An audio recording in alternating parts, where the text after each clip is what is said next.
Então, o que acontece, né? A reforma do ensino médio, o NEM, ele parte, Marcela, de uma coisa, né? E isso já desde 2016, 2017, né? Se a gente analisar os documentos lá do Ministério da Educação, por isso que eu citei esse artigo, porque nesse artigo eu coloco lá um print de um documento do Ministério da Educação, em que a gente vê, né? Na época o MEC contratou uma fundação, a Fundação Vanzolini, né? Velha conhecida aqui da rede estadual de São Paulo, para fazer os trabalhos relacionados à divulgação, elaboração, redação e tal da BNCC, né?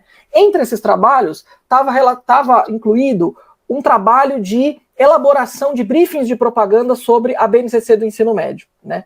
Então é interessante ver esses documentos, por quê? Porque a gente consegue ver lá, desde aquela época, 2017, 2018, como é que o Ministério da Educação falava da reforma do ensino médio e como é que em que termos falava. E os termos são esses.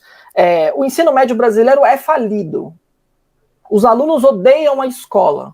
Os alunos não querem aprender, não estão interessados em nada do que é veiculado na escola. A escola e tudo aquilo que é tratado na escola não interessa a ninguém, né?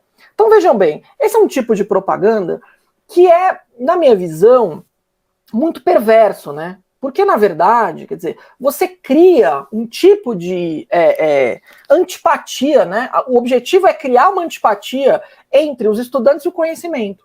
Esse é o objetivo de uma propaganda dessa. O objetivo de uma propaganda dessa não é propor um debate para a sociedade de que nós temos um ensino médio que tem problemas que precisam ser resolvidos, né? E o ensino médio brasileiro tem problemas que precisam ser resolvidos. Entre eles, tem um problema elementar, né? O problema é que o ensino médio brasileiro, ele nunca foi pensado, né, a partir de um projeto. Ele foi sendo ampliado ali na esteira da democratização do acesso à escola. Ele não foi planejado. Tem vários estudos que tratam disso. A Ana Paula Corte escreveu uma tese de doutorado muito boa sobre isso. Tem estudos de outras pessoas de vários estados falando sobre a expansão do ensino médio no Brasil, né? E existe um certo acordo entre esses autores, essas autoras, que é esse, né? Quer dizer, não houve um planejamento. Então existe uma precariedade, né, que é histórica no ensino médio brasileiro. Então, quando a gente olha e fala, esse modelo não está formando direito, tem vários problemas, é claro que tem vários problemas.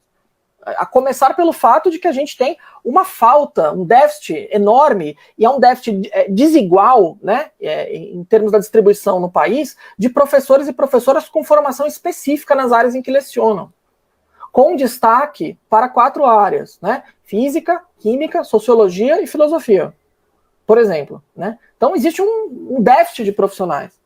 E esse déficit ele não é igualmente distribuído no território, né? Se você olhar a cidade de São Paulo, é muito diferente do que você olhar, por exemplo, o interior de Sergipe, né? Ou o interior do Rio Grande do Sul. Então, assim, tem, né, falta de professores, né? Houve vários programas ao longo do tempo, aí desde pelo menos 2004, 2005, para você formar professores, né? Para as universidades, por exemplo, criarem polos, licenciaturas em polos, etc., justamente para lidar com esse problema da falta de professores, que é, sim, um dos pontos, né, que tornam, né, que, digamos assim, constituem essa precariedade do ensino médio, né.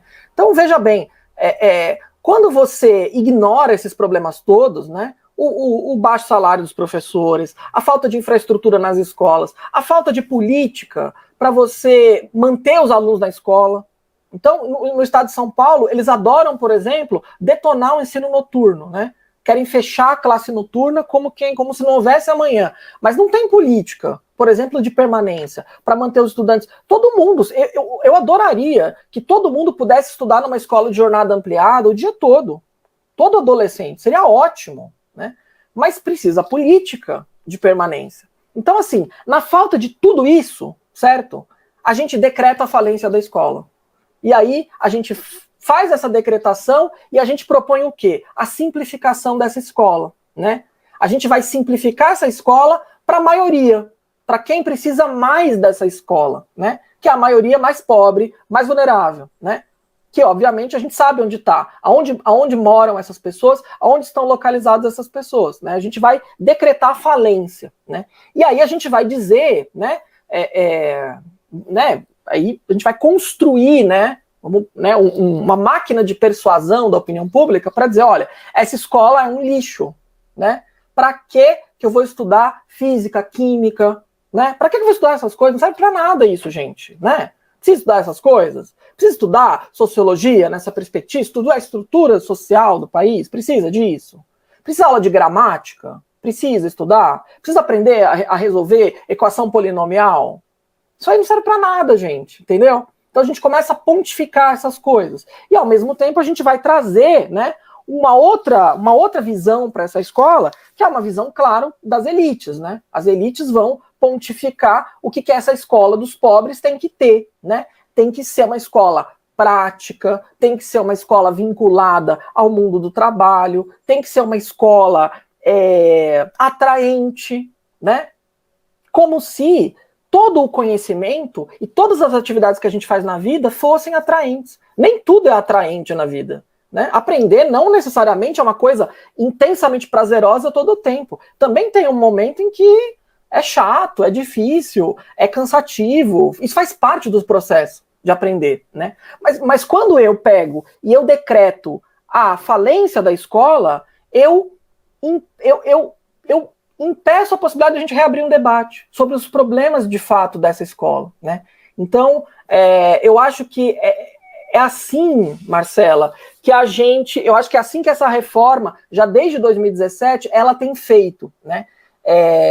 E a minha avaliação é que, assim, é um erro enorme fazer isso, porque o tiro sai pela culatra, né? Acho que o próprio título aqui da nossa conversa, né? Combater a farsa, eu acho que isso é inevitável, né? Eu acho que os próprios estudantes vão se sentir em algum certo momento, independentemente assim do tipo de vivência política que tenham, sabe? Vão se sentir enganados de alguma forma.